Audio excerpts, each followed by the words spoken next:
अथ पंचमाध्याये प्रथमान्यकम। पिछले अध्याय में द्रव्य की परीक्षा हुई।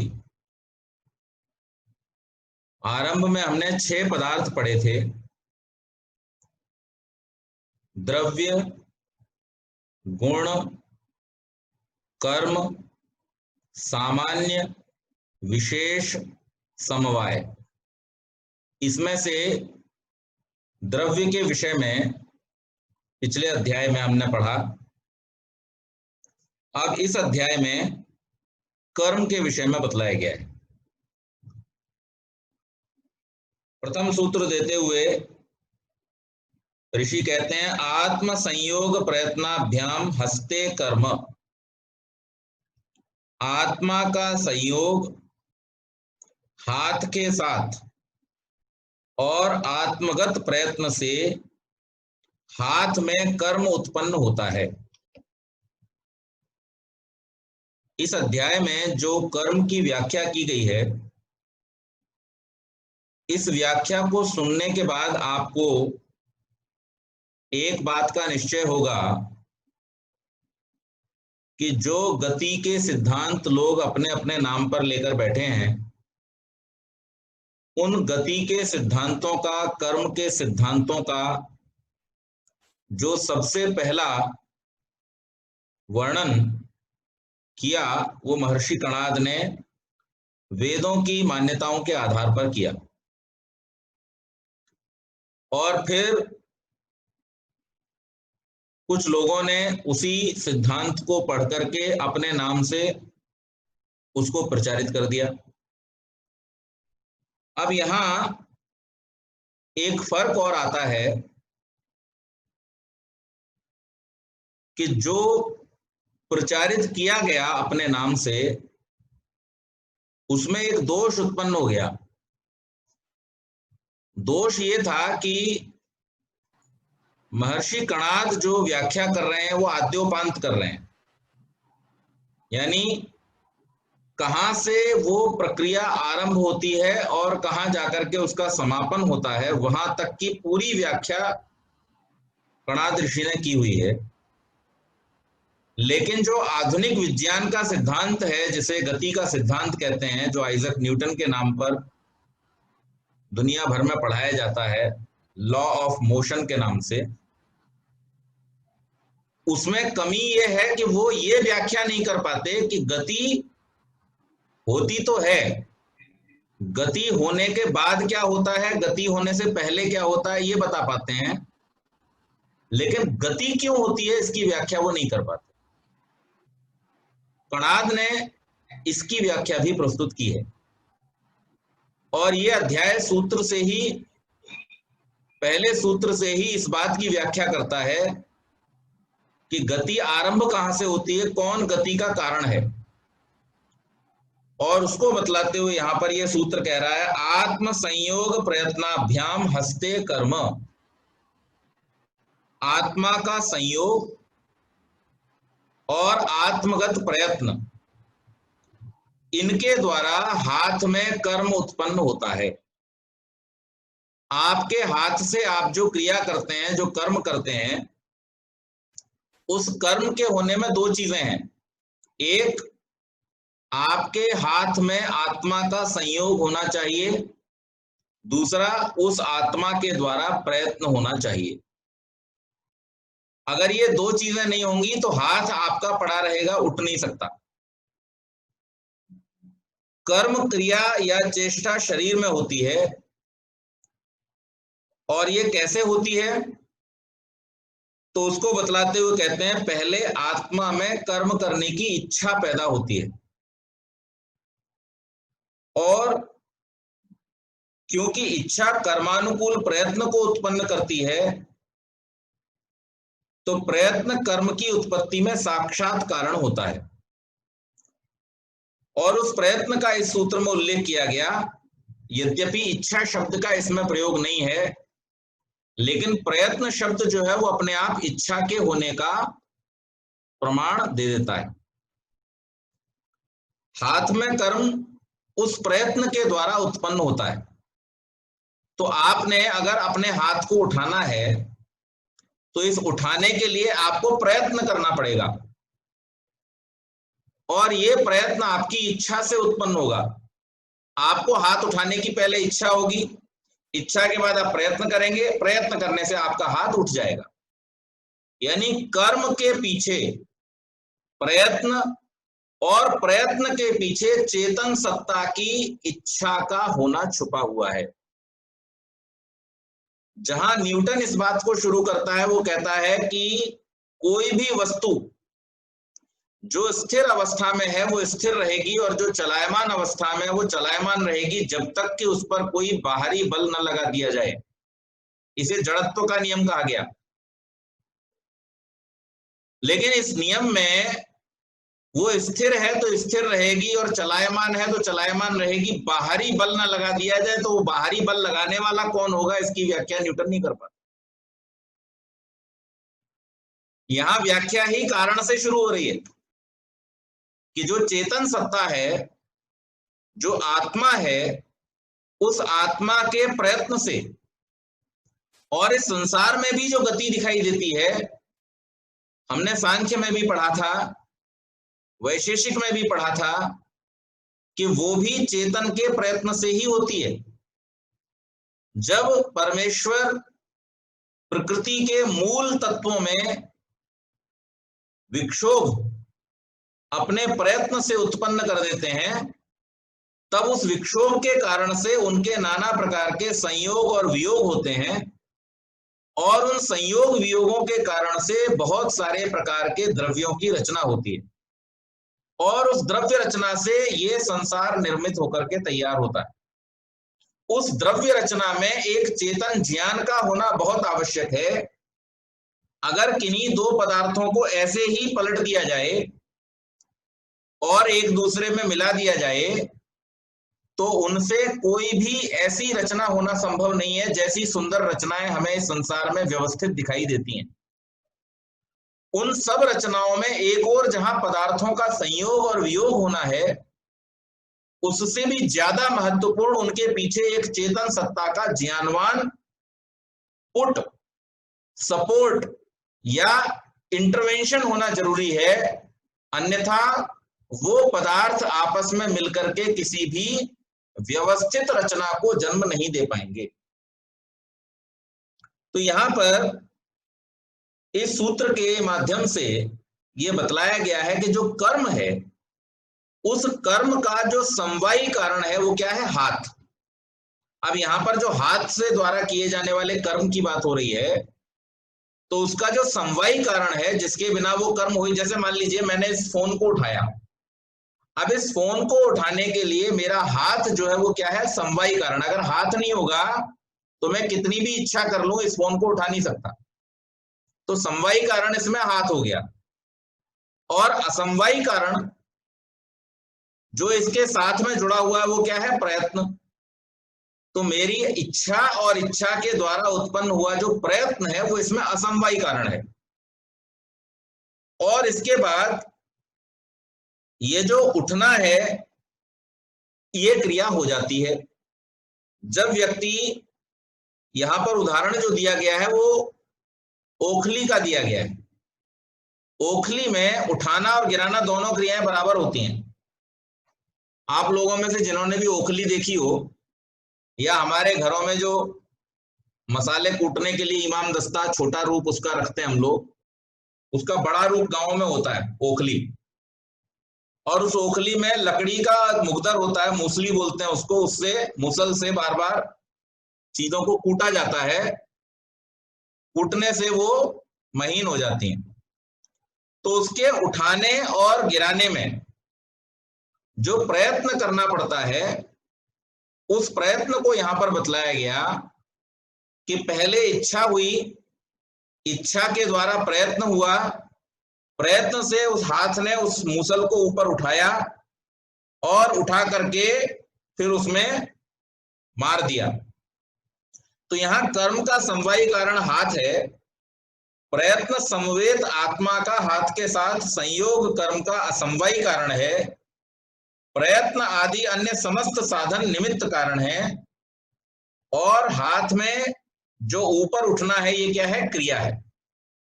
ये उत्क्षेपण कहलाता है।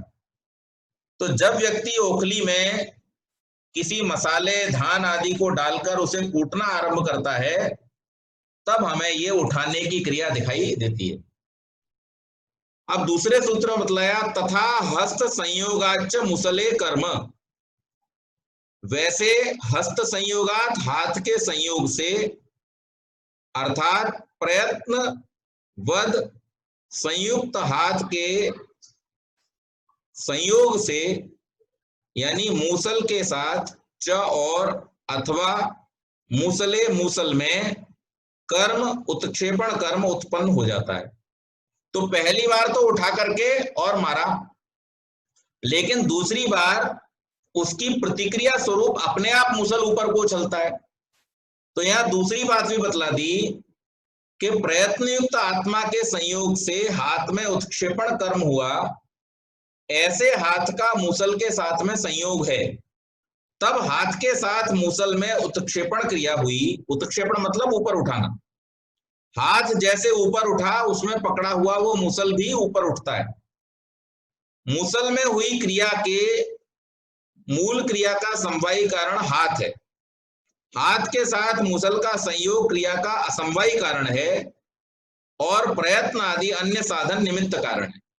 तो इसका जो हाथ के साथ में संयोग है वो असमवायी कारण है, जो कर्म है वो जो हाथ है वो समवायी कारण है, और जो प्रयत्न आदि किया गया वो क्या है, निमित्त कारण है। अब हाथ के अनुसार मूसल जितना ऊपर उठाया जाता है, उतना उठाकर प्रयत्न पूर्वक हाथ से मूसल में अवक्षेपण कर्म द्वारा ओखली में तीव्र अभिघात अर्थात चोट मारी जाती है। तब कभी हाथ का संयोग रहने पर भी बिना प्रयत्न के मूसल में उत्क्षेपण हो जाता है। अब हमने उसको मूसल को पहली बार तो प्रयास पूर्वक उठाया, उठा करके उसको नीचे मारा, लेकिन जब हमने उसको नीचे मारा तो मारने के बाद कई बार क्या होता है, अपने आप उछल जाता है वो मूसल। और जब अपने आप उछलता है तो उसके लिए क्या कहा, अभिघातजे मुसलादौ कर्मणि व्यतिरेकात् अकारणम हस्त संयोग। अभिघातजे अभिघात से उत्पन्न मुसल आदि में हुए कर्म में अभाव से प्रयत्न के अकारणम कारण नहीं होता हस्त संयोग, हाथ का संयोग। लेकिन जब दोबारा में वो उछलता है टकरा करके, तो उसमें फिर हाथ को प्रयत्न करने की आवश्यकता नहीं होती। तो इसके ऊपर क्या आधारित है, तीसरा वाला नियम, एक्शन और रिएक्शन का जो सिद्धांत है वो इस पर आधारित है कि पहली बार जो हमने क्रिया की, उस क्रिया की प्रतिक्रिया स्वरूप जब मूसल दूसरी बार अपने आप उछलता है उस आघात के कारण से, उसकी प्रतिक्रिया के रूप में, तो उस समय में हाथ को प्रयत्न करने की आवश्यकता नहीं होती है। तो पहली बार तो आपने वजन उठाया, वजन उठा करके शक्ति पूर्वक उसको मारा, लेकिन जब शक्ति पूर्वक एक बार आपने प्रहार किया तो उस प्रहार की प्रतिक्रिया के फलस्वरूप दोबारा जब वो अपने आप उछलता है ऊपर की तरफ, उसमें हाथ को शक्ति लगाने की आवश्यकता नहीं होती है। वो जो कर्म आपने पहली बार किया था उसी की प्रतिक्रिया के फलस्वरूप ये दूसरी बार में उछलता है। जैसे बॉल को हम दीवार में मारें तो वो लौट करके हमारे पास आ जाती है। तो पहली बार आपने फेंकी, उसमें आपको प्रयत्न करना पड़ा, लेकिन जब वो लौट करके आई तब आपको कोई प्रयत्न करने की आवश्यकता नहीं होती है। ठीक उसी प्रकार से जब अवक्षेपण अर्थात नीचे गिरता हुआ कर्मयुक्त मुसल का ओखली में तीव्र गति से अभिघात होता है, उस समय उस तीव्र धक्के से मूसल में उत्क्षेपण अर्थात ऊपर उठने की स्वाभाविक क्रिया हो जाती है। यद्यपि मूसल के साथ हाथ का संयोग बना रहता है, केवल इसलिए कि वो इधर उधर न गिर जाए अथवा टेढ़ा न हो जाए, परंतु प्रयत्न के अभाव से वह हस्त मूसल संयोग मूसल में उत्क्षेपण कर्म का कारण नहीं होता। वो उस धक्के के कारण से उठता है, हाथ को उसमें प्रयास करने की आवश्यकता नहीं होती है। वह ऊपर उठने की क्रिया अभिघात से उत्पन्न होती है। मूसल उस उत्क्षेपण में समवायी कारण है, मूसल का ओखली के साथ अभिघात रूप संयोग असमवायी कारण है, और मूसल में यह उत्क्षेपण कर्म हाथ की चेष्टा व आत्म प्रयत्न के बिना होता है। तो पहली वाली जो चोट हमने हाथ के द्वारा मारी, उसमें हमारा हाथ समवायी कारण था, उसमें जो हाथ के साथ में मुसल का संयोग था वो असमवायी कारण था, और प्रयत्न आदि उसमें निमित्त कारण थे।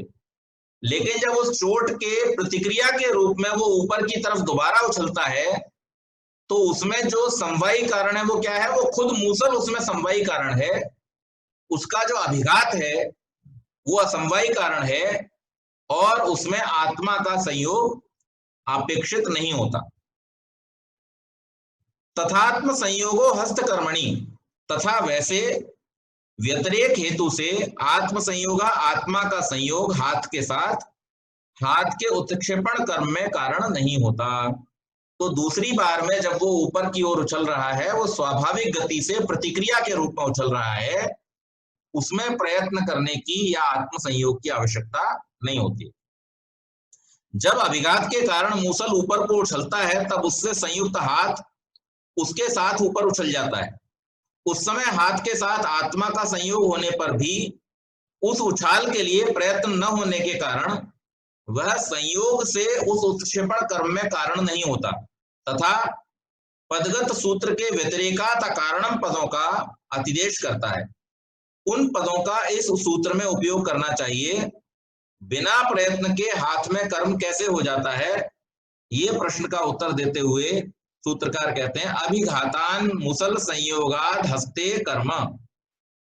अभिघातात अभिघात से, मूसल संयोगात मूसल के साथ हाथ का संयोग होने के कारण हस्ते हाथ में कर्म उत्क्षेपण हो जाता है। अब आपका हाथ भी उसको पकड़े हुए है, तो जब आपका हाथ उसे पकड़े हुए है और वो ऊपर की ओर वेग से उछलेगा, तो स्वाभाविक है उस मुसल के साथ में आपका हाथ भी ऊपर की तरफ जाएगा। तो इसमें आपके प्रयत्न की आवश्यकता नहीं है, ये उस प्रतिक्रिया के कारण से, अभिघात के कारण से जो वेग मुसल में उत्पन्न हुआ है, उसी के द्वारा ये हाथ दोबारा ऊपर को चला जाता है। उछलते समय मूसल के साथ हाथ का संयोग रहने पर न केवल हाथ उछल जाता है, बल्कि कभी सारा शरीर भी कांप जाता है इतनी जोर से। कई बार जैसे मान लीजिए आप कोई भारी हथौड़ा ले लें जो आपकी क्षमता से थोड़ा ज्यादा हो, जितना बड़ा हथौड़ा आप आसानी से चला सकते हैं उससे थोड़ा ज्यादा वजन का आप हथौड़ा लेकर के और कभी कस के किसी पेड़ में या किसी लकड़ी में या किसी भारी मजबूत चीज में आप पत्थर वगैरह में मारिए, उसकी प्रतिक्रिया ऐसी होगी कि आपके पूरे शरीर में झंझनाहट पैदा कर देगी। ये क्यों हुआ? क्योंकि जो फोर्स आपने लगाया उस फोर्स के विपरीत उसमें रिएक्शन उत्पन्न होता है, प्रतिक्रिया उत्पन्न होती है, और अगर वो प्रतिक्रिया आपकी सामर्थ्य से अधिक हो गई, यानी उसमें मोमेंटम उस वजन के कारण से ज्यादा उत्पन्न हो गया, तो कई बार ऐसा भी हो जाता है कि केवल हाथ ही नहीं पूरा शरीर झंझना जाता है, हिल जाता है। तो इस प्रकार का ये जो क्रिया है वो उस अभिघात के कारण से है, उस प्रतिक्रिया के कारण से है। इसमें आत्मा के प्रयत्न की आवश्यकता नहीं होती। आत्मा का प्रयत्न पहली बार था, जब पहली बार उठा करके आपने मारा था, जब वो स्थिर अवस्था में था, जब वो जड़ अवस्था में था, उसमें जब आपने पहली बार गति प्रेरित की थी, तो उस समय आपको प्रयत्न करने की आवश्यकता पड़ी। लेकिन जब वो टकरा करके उछला, तो उस समय में वो अभिघात की प्रतिक्रिया के रूप में गति थी और उसमें आपको प्रयत्न करने की आवश्यकता नहीं होती। आत्म कर्म हस्त संयोगाच, जब पूरा शरीर दहल जाता है तो फिर बतलाते हैं कारण। आत्मा देह में कर्म हाथ के संयोग से होता है।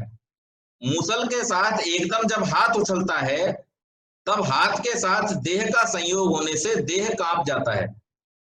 यहाँ आत्मा पद का प्रयोग चेष्टा के आश्रय देह के लिए हुआ है। वेग युक्त मूसल के साथ हाथ का संयोग होने से हाथ में तथा हाथ से संयुक्त अन्य देहावयवों में क्रिया उत्पन्न हो जाती है, अर्थात कांपने की क्रिया हो जाती है। जब ऐसे अवसरों पर देहावयव में देह जो क्रिया होती है उसका समवायी कारण वह देहावयव या देह है, परंतु असमवायी कारण विभिन्न स्थलों पर पृथक पृथक होते हैं। जहां हाथ आदि देहावयवों में प्रयत्न पूर्वक क्रिया होती है, वहां प्रयत्नवत आत्महस्त संयोग असमवायी कारण है। जहां प्रयत्न के अभाव में वेगयुक्त मूसलादि द्रव्य के साथ हाथ का संयोग होने से हाथ में क्रिया होती है, वहां वेगवत द्रव्य मूसल आदि हस्त संयोग असमवायी कारण रहता है। अन्य सब साधन वेग गुरुत्व आदि निमित्त कारण है। अब एक और इसका उदाहरण मैं आपको देता हूं, सरल उदाहरण, व्यवहारिक उदाहरण, जिससे आपको समझ में आ जाएगा। जैसे कभी कभी आप सबने जीवन में कभी ना कभी अनुभव किया होगा, जिन लोगों ने कभी बाइक चलाई है, कई बार ऐसा होता है कि हम किसी ख्याल में होते हैं और एक्सीलरेटर हमारे हाथ से घूम जाता है। किसी से बात ही कर रहे हैं, बात करते करते कोई जोश की बात आ गई और हमने हाथ भी घुमा दिया ऐसे करके। या कभी ऐसा होता है कि बाइक स्टार्ट की, जो गियर वाली होती है उसमें खड़े खड़े गियर पड़ गया, क्लच हाथ से छूट गया। या फिर जो आजकल बिना गियर की बाइक आती है उसमें एक्सीलरेटर खिंच गया और उसकी वजह से कई बार बाइक आगे की तरफ भाग पड़ती है। जब बाइक आगे की तरफ चल पड़ती है तो आपके पास दो विकल्प होते हैं, या तो आपके हाथ में इतनी शक्ति हो कि आप उसे संभाल लें, रोक लें, नहीं तो फिर क्या होगा, आपको उसे छोड़ना ही पड़ता है। वो इतनी बेकाबू हो जाती है कि फिर आप उसे छोड़ देते हो। लेकिन उतने ही सेकंड में, 2-3 सेकंड का जो समय आपका उस गाड़ी के साथ में संयोग रहता है उस हाथ को पकड़े हुए, उतने में ही वो आपको बहुत दूर तक खींच करके ले जाती है, वो वेग आपके शरीर में उत्पन्न हो जाता है। या कई बार हम किसी को रोकने के लिए पीछे से गाड़ी पकड़े, तो वो गाड़ी जब चल पड़ती है तो हमें काफी दूर तक उसका, या मुंबई के विषय में तो सबसे सरल उदाहरण है कि जब चलती हुई ट्रेन से लोग उतरते हैं तो उस समय अगर कोई पीछे की तरफ मुंह करके उतरा तो धड़ाम से गिरेगा। उसे आगे की तरफ मुंह करके उतरना पड़ता है, गाड़ी की तरफ, गाड़ी की दिशा में, और 4-5 कदम उसको चलते हुए आगे तक जाना पड़ता है, क्योंकि बॉडी के अंदर जो वेग है, जो मोमेंटम क्रिएट हो गया है उस चलती हुई गाड़ी में बैठे होने की वजह से, भले वो हमें गाड़ी में रहते समय एहसास न हो, लेकिन जब हम गाड़ी से धरातल पर उतरेंगे, पृथ्वी पर उतरेंगे, प्लेटफॉर्म पर उतरेंगे, तो चूंकि प्लेटफॉर्म स्थिर है, वहां पर उस मोमेंटम को बैलेंस करने के लिए हमको कुछ दूर तक चलते जाना पड़ेगा। अगर हमने रुकने का प्रयास किया तो हम गिर जाएंगे, या हम उल्टी दिशा में उतरे तो हम गिर जाएंगे। तो ये क्यों हुआ? क्योंकि ये गाड़ी में जो वेग था, उस वेग के कारण हमारे शरीर में भी एक मोमेंटम उत्पन्न हो गया, एक संवेग उत्पन्न हो गया। इसी प्रकार से यहां पर बतला रहे हैं कि जब हम किसी चीज को तेजी से कहीं प्रहार करते हैं तो उस प्रहार की प्रतिक्रिया के फलस्वरूप वो चीज क्या होती है, टकरा करके वापस लौटती है। और जब वो वापस लौटती है तो उस वापस लौटने के कारण से हमारे हाथ में जो उसके साथ जुड़ा हुआ है उसमें वेग उत्पन्न हो जाता है। परंतु इस वेग के उत्पन्न होने में और पहले वाले वेग के उत्पन्न होने में फर्क है। पहला वाला जो वेग था वो आपके प्रयास से उत्पन्न हुआ था जब आपने उसको मारा था, लेकिन जो दूसरा वाला वेग है वो आपके प्रयास से उत्पन्न नहीं हुआ, वो उसकी प्रतिक्रिया के फलस्वरूप उत्पन्न हुआ है। तो यहाँ पर दो सिद्धांत प्रतिपादित होते हैं। पहला कौन सा सिद्धांत? जड़त्व का सिद्धांत, कि कोई भी वस्तु जो स्थिर अवस्था में है, जब तक कि उसमें कोई बाहरी बल न लगाया जाए वो स्थिर रहेगी, और अगर कोई गतिशील अवस्था में है तो जब तक उस पर कोई बाहरी बल न लगाया जाए तब तक वो गतिशील रहेगी। इस सिद्धांत के साथ साथ एक और बात कणाद मुनि ने यहाँ पर स्पष्ट कर दी कि बल लगाने का जो सामर्थ्य है वो केवल और केवल चेतन में है, अर्थात आत्मा में है, और कोई नहीं लगा सकता। प्रयत्न करने की जो स्थिति है वो चेतन आत्मा के पास ही है। दूसरा सिद्धांत यहाँ पर ये उत्पन्न हुआ, ये सिद्ध हुआ कि जब हम प्रयास पूर्वक किसी चीज को मारते हैं तो जितने प्रयास से मारते हैं उतने ही प्रतिक्रिया उसकी हमको प्राप्त होती है। तो ये जो क्रिया प्रतिक्रिया का सिद्धांत है, every action has equal and opposite reaction, वो भी यहाँ कणाद मुनि सिद्ध करते हैं कि वो भी इस प्रकार से क्रिया प्रतिक्रिया का सिद्धांत होता है। तीसरा जो लॉ है ऑफ मोशन न्यूटन का, कि जो आपके द्वारा लगाया हुआ बल है उस बल के अनुपात में ही जो वेग है वो उत्पन्न होता है, एक्सिलरेशन उत्पन्न होता है, तो यहाँ पर वो बात भी प्रमाणित होती है कि आप मूसल को जितनी तेजी से मारोगे, उतनी तेजी से मारने के लिए आपको उतना ही ज्यादा बल लगाना पड़ेगा। अगर आप बल ज्यादा नहीं लगाओगे तो स्पीड भी तेज नहीं होगी, उसकी जो स्थिति है वो उस प्रकार की नहीं बनेगी, उतनी तीव्रता से आप नहीं मार पाओगे। तो अगर आपको तीव्रता से प्रहार करना है तो आपको उसमें अधिक बल अप्लाई करना पड़ेगा। तो ये जो सूत्र आता है F is equal to M A, force is equal to mass multiplied by acceleration, ये यहां से आता है कि आपको अगर किसी मास में, किसी द्रव्य में एक्सेलरेशन प्रोड्यूस करना है तो उसके लिए आपको फोर्स अप्लाई करना पड़ेगा। तो ये सारे के सारे सिद्धांत यहाँ इन सूत्रों के माध्यम से स्पष्ट हो जाते हैं। आगे कहा संयोगाभावे गुरुत्वात् पतनम। आगे एक और सिद्धांत आया कि संयोगाभावे, संयोग के न होने पर गुरु यानी द्रव्य के अंदर गुरुत्व का गुण होने के कारण से उसका पतन हो जाता है। लो जी, आप न्यूटन साहब अपने नाम पे लेके बैठे हुए हैं कि गुरुत्वाकर्षण की खोज हमने की।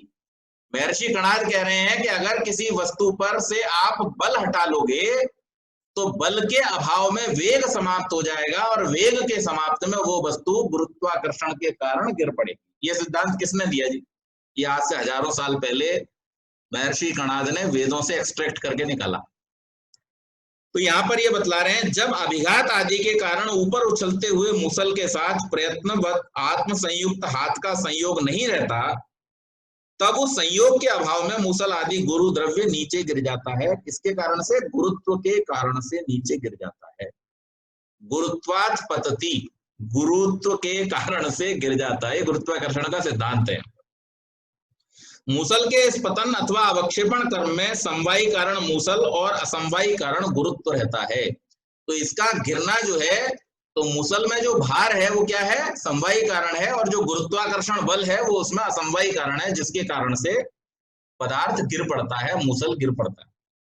नोदन विशेषा भावान्नोर्ध्वम न तिर्यगम तिर्यक गमनम।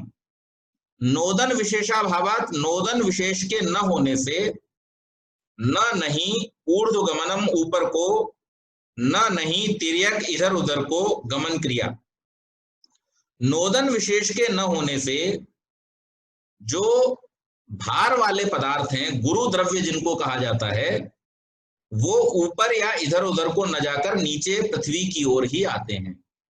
तो जितने भी पदार्थ जिनमें भार है वो सब पदार्थ पृथ्वी की ओर आते हैं और सीधे आते हैं, न तो पृथ्वी के पैरेलल जाते हैं और ना ही ऊपर की तरफ जाते हैं।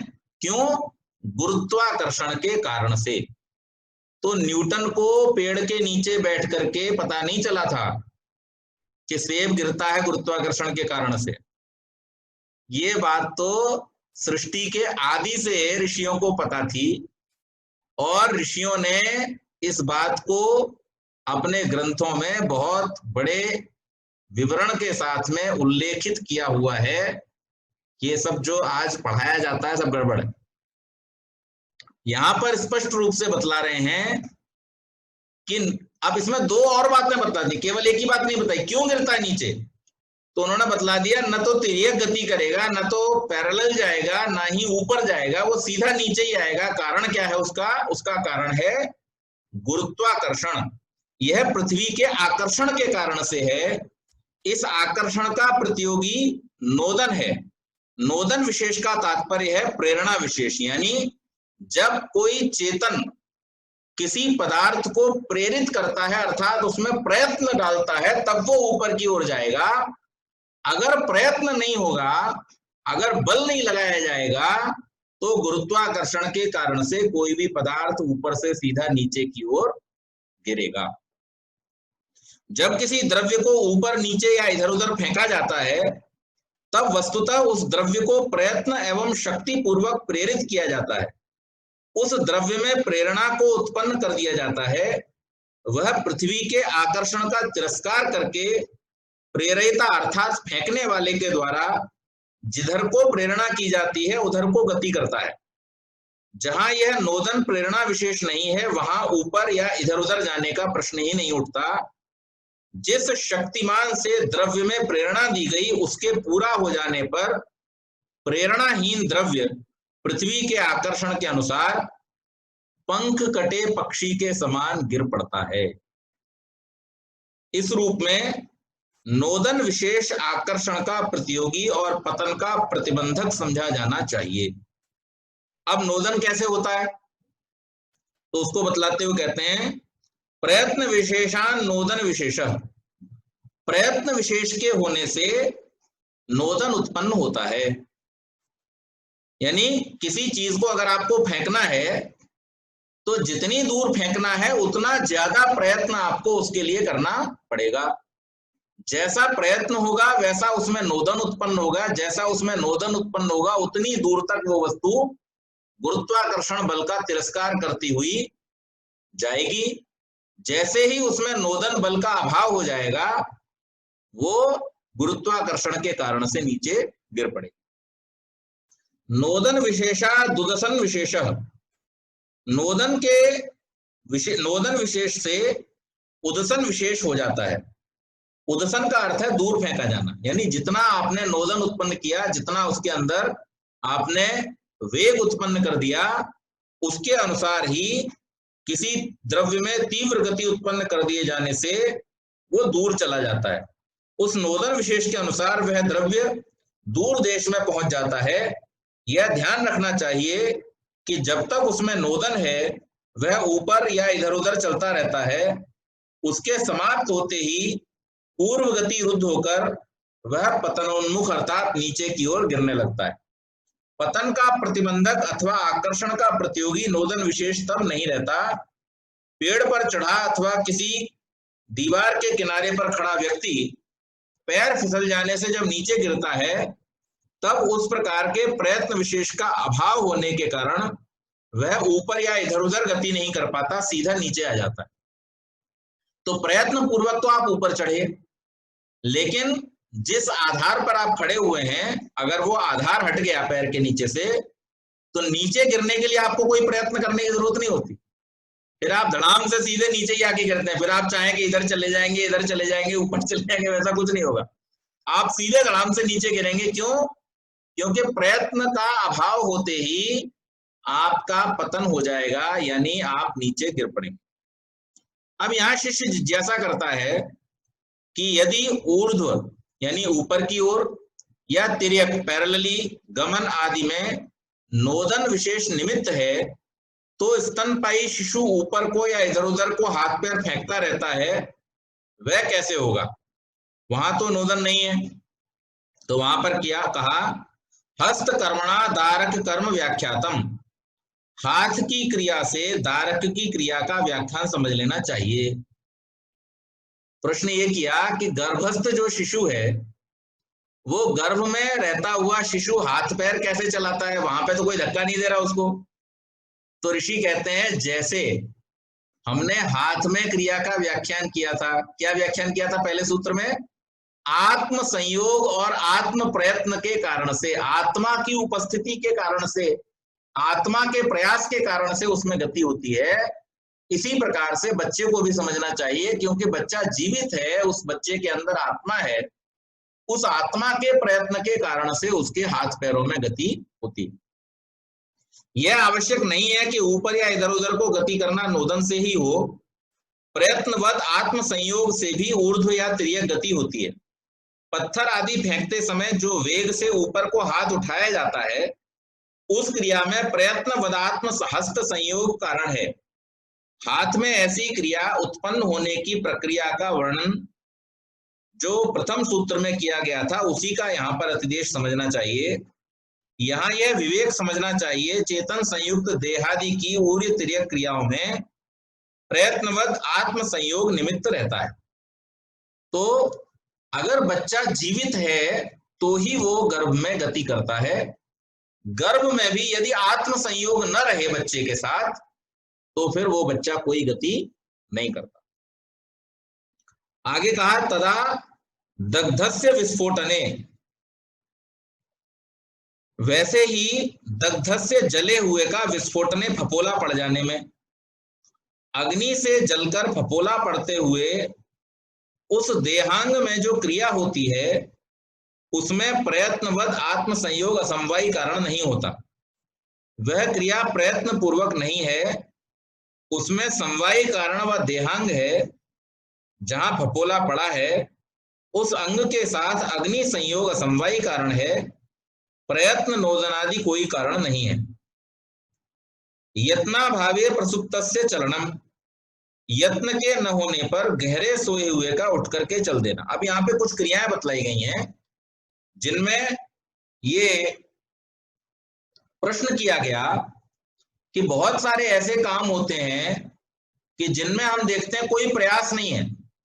जैसे उदाहरण दिया कि हाथ के ऊपर गर्म पानी गिर गया, गर्म पानी के गिर जाने से त्वचा जल गई, और त्वचा जब जल जाती है तो हमारे शरीर की एक स्वाभाविक प्रक्रिया है कि नीचे की जो त्वचा की परतें हैं वो सुरक्षित बनी रहें।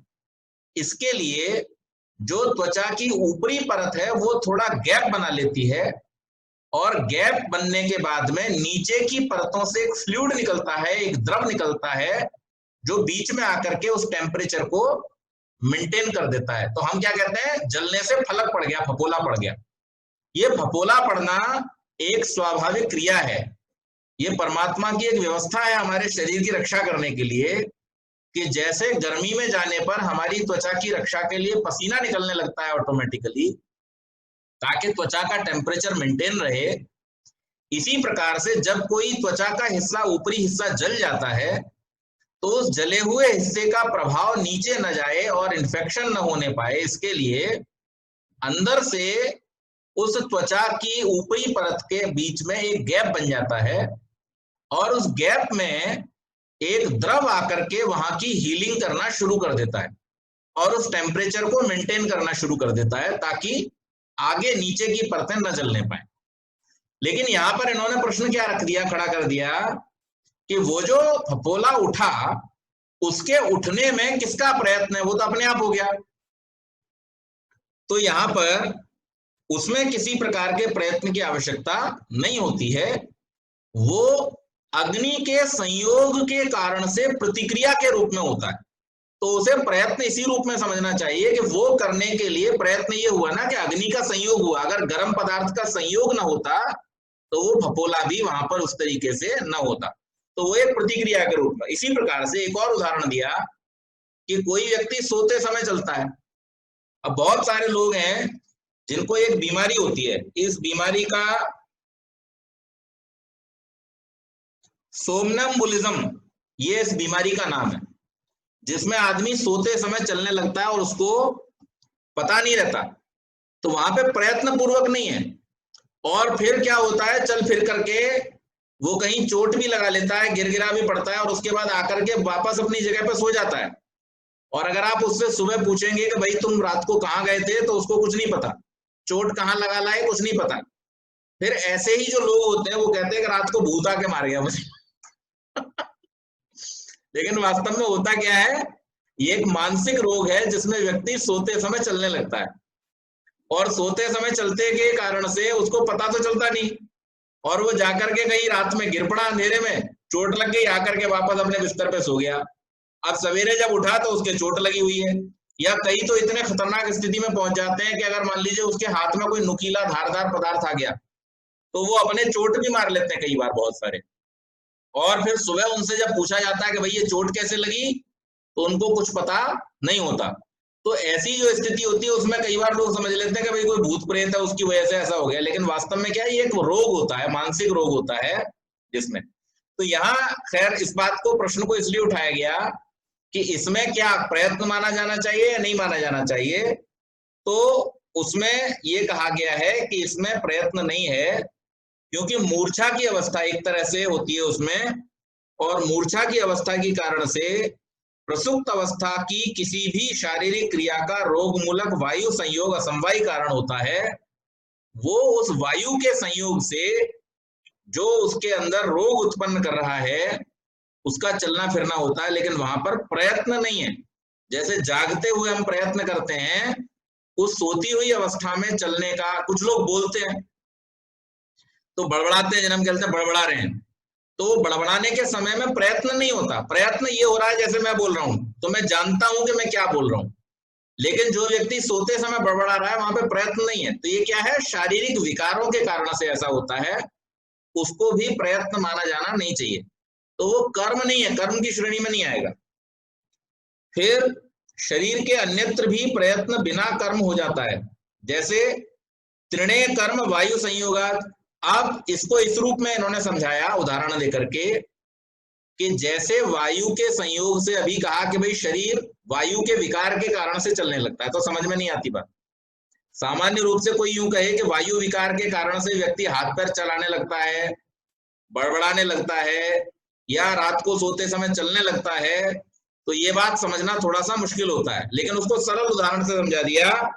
कहते हैं जैसे वायु के संयोग से पत्ते फड़फड़ाते हैं पेड़ के, घास के तिनके हिलते हैं, किस लिए हिल रहे हैं, वायु का संयोग होने के कारण से हिल रहे हैं, उनके अंदर वायु का जब थपेड़ा लगता है तो उसकी वजह से वो हिलने लगते हैं।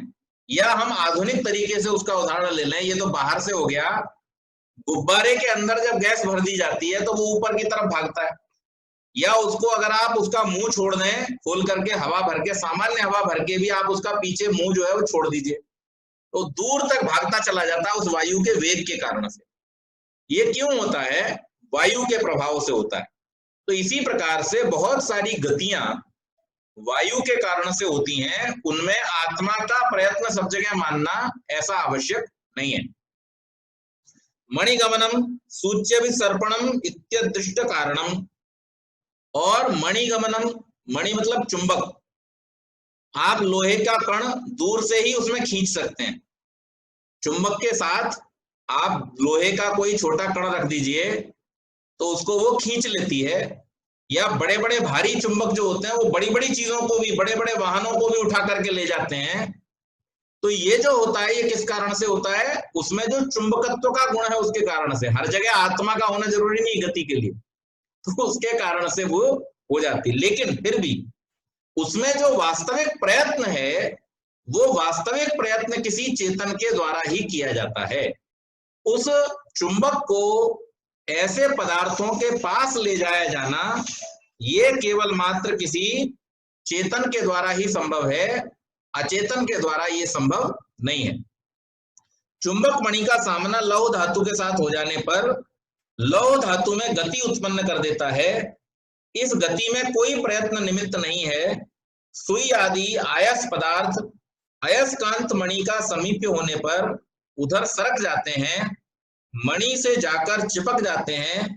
इन पदार्थों में यह गति अदृष्ट कारित है, गतिमान पदार्थ उस गति का समवायी कारण और अदृष्ट असमवायी कारण, तो उसमें जो चुंबकत्व का गुण है वो असमवायी कारण है और जो पदार्थ है वो समवायी कारण है। यहाँ अदृष्ट क्या है, वस्तुतः परमेश्वर की रचना व्यवस्था के अनुसार उन पदार्थों में विशिष्ट आकर्षण शक्ति का निहित होना अदृष्ट पदवाच्य, उसकी जो चुंबकत्व शक्ति है उसको यहाँ अदृष्ट कहा गया है, क्योंकि उसको देखा नहीं जा सकता, वो उस पदार्थ के अंदर विद्यमान है, लेकिन जब उसके समावयवी कोई पदार्थ सामने आते हैं तो वो उसको खींच लेता है। इसका प्रत्यक्ष आपको तभी हो सकता है, अन्यथा आपको ऐसे पता नहीं चलेगा। तो चुंबक का कोई टुकड़ा आपको वैसे ही ला करके दे दे तो आपको थोड़ी पता चलेगा ये चुंबक है या साधारण लोहा है, लेकिन जब आप उसको किसी लोहे के पदार्थ के संपर्क में ले जाएंगे और जब वो उसको खींच लेगा अपनी शक्ति से, तब आपको पता चलेगा कि ये चुंबक है, साधारण लोहा नहीं है। तो ये एक विशेष गुण है जो उसके अंदर विद्यमान है, लेकिन ये अदृष्ट होता है, ये दिखाई नहीं देता, तो इसलिए यहां पर इसको अदृष्ट शक्ति के नाम से पुकारा गया। ईशावयुगपद संयोग विशेषा कर्मान्यत्व हेतु, बाण में क्रमशः होने वाले संयोग विशेष कर्मों के भिन्न होने में हेतु बोध कारण है। अब इसी प्रकार से एक और कर्म के विषय में बतलाया कि जब बाण को धनुष से छोड़ा जाता है तो आपने जितनी डोरी खींच करके उस बाण को छोड़ा है उतनी ही दूर, यानी जितना प्रयत्न आपने उस डोरी को खींचने में किया उस बाण में उतनी ही तेज गति उत्पन्न हो जाएगी। अब जब वो बाण चला, आपने जब छोड़ा तो उसमें आपने एक वेग उत्पन्न कर दिया, एक संस्कार, वेग संस्कार आपने उत्पन्न कर दिया उसके अंदर। लेकिन जैसे जैसे वो आगे बढ़ेगा, हमने पढ़ा था कि कर्म का नाश होता जाएगा। तो जब अगले स्थान से संयुक्त हुआ तो पिछले कर्म का नाश हो गया, लेकिन उस पिछले कर्म का नाश होते में प्रतिक्रिया स्वरूप उसमें आगे एक और फोर्स उत्पन्न हो गया।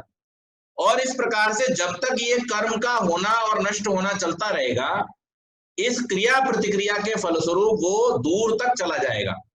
जैसे ही इसमें इस क्रिया और प्रतिक्रिया का होना बंद हो जाएगा, यानी उसमें जो संवेग है, जो मोमेंटम है, वो जैसे ही उसमें खत्म हो जाएगा, वैसे ही वो नीचे गिर पड़ेगा। तो यहां पर बाण का जो पहले देश के साथ में संयोग का नाश और उत्तर देश के साथ में संयोग हो जाता है, वो किसके कारण से हो रहा है? वो प्रत्येक क्षण जो बाण के अंदर कर्म उत्पन्न होता है उसके कारण से होता है। तो ये जो वेग का उत्पन्न होना है और वेग का जहां तक उसमें फोर्स रहेगा, जहां तक उसमें वो संवेग रहेगा, वहां तक उसकी जो गति है, इसके पीछे आपने जो उसके अंदर वेग रूपी संस्कार उत्पन्न किया अपने बल के द्वारा, उसका कारण से वो होता है। और प्रत्येक क्षण में जैसे जैसे वो बाण आगे की तरफ बढ़ता है, उसमें क्रिया और प्रतिक्रिया होती है। एक जगह को वो छोड़ता है, दूसरी जगह से वो फोर्स लेता है, फिर आगे छोड़ता है, पीछे से फोर्स लेता है, और इसी में उसकी कुछ ऊर्जा नष्ट हो जाती है। जो कुछ ऊर्जा नष्ट होती जाती है, इसके कारण से ही वो क्या हो जाता है, फिर उस गुरुत्वाकर्षण के द्वारा नीचे खींच लिया जाता है। अगर ऐसा न हो, अंतरिक्ष में जहां पर गुरुत्वाकर्षण बल नहीं है, वहां पर आप किसी बाण को छोड़ दीजिए, अब क्या होगा? वो लगातार गति करता रहेगा। क्यों? क्योंकि उसमें पहली गति से दूसरी गति उत्पन्न हो रही है, दूसरी गति से पहली गति प्रारंभ हो रही है। ये एक दूसरे में क्रिया प्रतिक्रिया के सिद्धांत से वो निरंतर आगे बढ़ता रहेगा, उसमें कोई बाधा उत्पन्न नहीं होगी। लेकिन यहाँ जब पृथ्वी के ऊपर हम किसी पदार्थ को या किसी बाण को छोड़ते हैं, तो उसमें एक तीसरा फैक्टर है, वो है गुरुत्वाकर्षण, जो उसको नीचे की तरफ खींच रहा है। तो उस क्रिया प्रतिक्रिया के उत्पन्न होने में भी कुछ ऊर्जा का क्षय उसको हो जाता है, गुरुत्वाकर्षण से लड़ने के कारण से। तो यहाँ पर इस सूत्र के द्वारा यह बतलाया गया है कि यह संयोग यद्यपि कर्मजन्य है, पर यही संयोग पांचवें क्षण में उस कर्म का नाश कर देता है। परंतु बाण में आद्य कर्म जो वेग नामक संस्कार उत्पन्न हो चुका है, वह अभी बाण में संवेद है। वह पहला कर्म नाश हो जाने पर अन्य कर्म उत्पन्न कर देता है, फिर पहले के समान प्रक्रिया चल पड़ती है। अंतिम उत्तर देश संयोग अंतिम कर्म और वेग का नाश कर देता है। इस प्रकार स्थानांतर में विभिन्न संयोगों का होना कर्मों के अनेक होने का प्रमाण है। तो यहाँ पर ये इस प्रकार से इसको स्पष्ट किया। आगे फिर कहते हैं, नोदनादाद्य मिशो कर्म तत्कर्म कारिताच संस्काराद उत्तरम तथोत्तरम उत्तरम च। नोदनात् नोदन से, आद्यम पहला, ईशोह बाण का, कर्म कर्म उत्पन्न होता है, तत्कर्म कारितात उस कर्म से उत्पन्न किए गए, च तथा, संस्कारात वेग नामक संस्कार से, उत्तरम अगला कर्म उत्पन्न हो जाता है, तथा वैसे उत्तरम अगला और उसके बाद में उत्तरम और अगला उत्पन्न हो जाता है। यानी धनुष की डोरी को खींचकर जब बाण छोड़ा जाता है, तब डोरी के उस नोदन अभिघात धक्के से बाण में क्रिया उत्पन्न हो जाती है। वो क्रिया साथ ही अपने अधिकरण बाण में वेग नामक संस्कार को उत्पन्न कर देती है। वेग बाण में जो पहली क्रिया होती है, उसका समवायी कारण बाण तथा असमवायी कारण नोदन है। आत्म प्रयत्न तथा बाण का जो गुरुत्व है वो निमित्त कारण है। उत्तर देश संयोग से आद्य कर्म का नाश हो जाने पर वेग संस्कार से अगला कर्म उत्पन्न हो जाता है, और आगे इसी प्रकार कर्म नष्ट होते और उत्पन्न होते चले जाते हैं। कर्म नए उत्पन्न होते जाते हैं, पर वेग अंत तक वही एक बना रहता है। द्वितीय आदि कर्मों की उत्पत्ति में असमवायी कारण वेगाख्य संस्कार रहता है, संस्कार अंत तक वही एक रहता है। यह बात सूत्र के तत्कर्म कारितात संस्कारात एक वचन प्रयोग से अभिलक्षित होती है। विभिन्न व्यक्तियों द्वारा एक साथ छोड़े गए दो बाणों में एक की तीव्रता दूसरे की मंदता का कारण नोदन की तीव्रता और मंदता है। यहाँ पर फिर जिज्ञासा करते हैं, संस्काराभावे गुरुत्वात् पतनम, संस्कार के अभाव में गुरुत्व के कारण पतनम गिर जाता है। तो यदि आद्य कर्मजन्य संस्कार एक ही रहता है तो संस्कार के बने रहने से कर्म होता रहेगा और बाण कभी नहीं गिरना चाहिए। इसका उत्तर देते हुए गुरुजी क्या कहते हैं, कणाद मुनि कहते हैं, संस्काराभावे गुरुत्वात् पतनम, उस वेग संस्कार का नाश हो जाने के कारण से, अभाव हो जाने के कारण से, गुरुत्वाकर्षण के कारण वो बाण गिर पड़ता है। तो पतन क्रिया में गुरुत्व सदा एक कारण बना रहता है।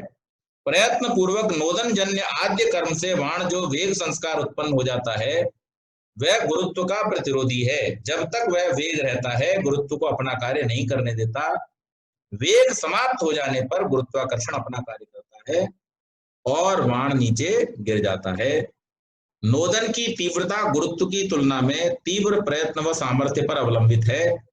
कहीं पर अवरोधक पदार्थ वेग को समाप्त कर देता है, यानी सामने अगर दीवार आ गई तो आपने कितनी जोर से क्यों ना बाण छोड़ा हो, उस दीवार से टकरा करके वहीं गिर पड़ेगा।